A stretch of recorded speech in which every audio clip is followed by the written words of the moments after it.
मित्रों, आज की कथा में कुछ चौपाइयाँ जो परम हृदय स्पर्शी है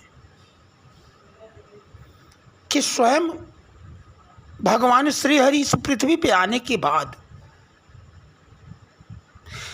मर्यादा पुरुषोत्तम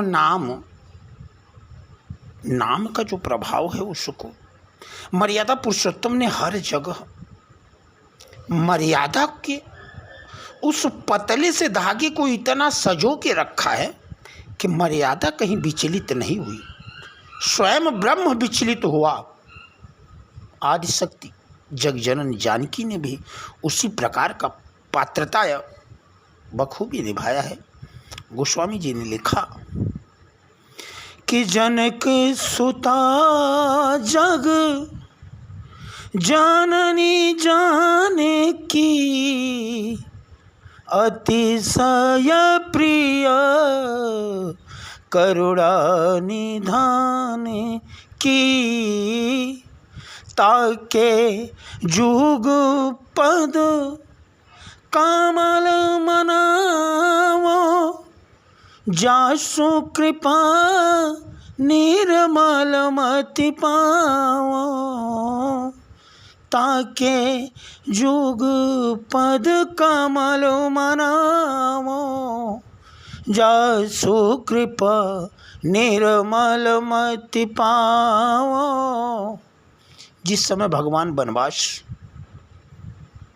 प्रथम रात्रि भगवान केवट निषाद के यहाँ सिंगवेरपुर में केवट निषाद के यहाँ जब पहुँचे हैं तो निषाद भगवान को देख के मातु जानकी को देख करके बड़े लालायित हुए। भाई, एक राजा के पुत्र थे, राजा दशरथ चक्रवर्ती सम्राट थे। किसी राजा के पुत्र को कोई केवट वन में देख ले तो आप कल्पना करें, वो धन्य हो गया और तुरंत सारी व्यवस्था जो उससे संभव हो रही थी वो व्यवस्था करने लगा। तो भगवान ने कहा कि मित्र, हमें वनवास हुआ है, मैं आपके पुर में नहीं जा सकता, मेरी व्यवस्था यहीं नगर में। और कंदमूल फल भगवान ने सेवन किया और निषाद को कहा कि हम ऐसे ही ज़मीन पे लेटेंगे।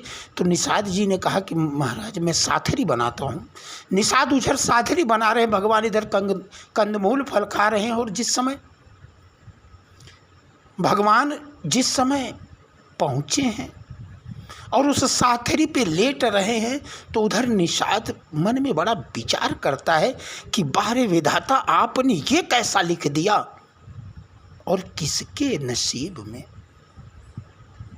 जिसका पिता जनक भूपाल मणि ससुर भानु कुल भानु पति रवि कुलु कैरा विपिना विधि गति अति बलवा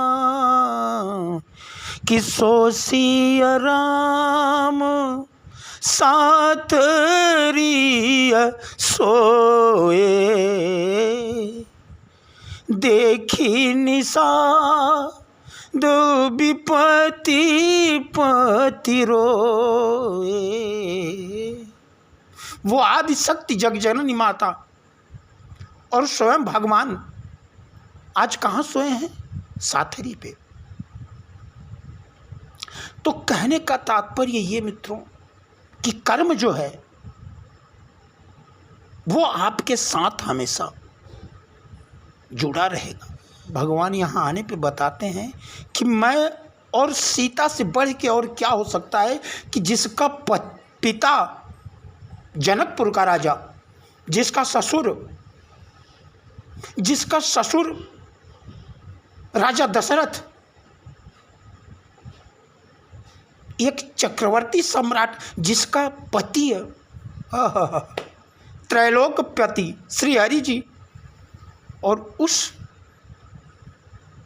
बिटिया, उस बहू और उस पत्नी को इस पृथ्वी पे आने के बाद कितना कष्ट झेलना पड़ा। कभी आप लोग एकांत में रहें तो इस बारे में मनन करें कि हम और आप तो क्या कष्ट